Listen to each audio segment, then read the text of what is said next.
पहिलो हाँसो पहिलो बोल सब याद छ हिजोका बाछा आजको शून्यता साथ छ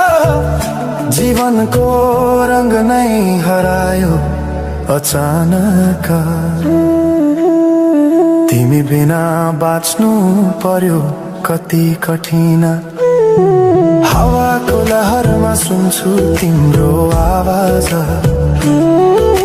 शून्य कोठामा प्रतिध्वनि जस्तो गाजा सम्झनाको बादल मनमा जम्छ रातको निद्रा फेरि कहाँ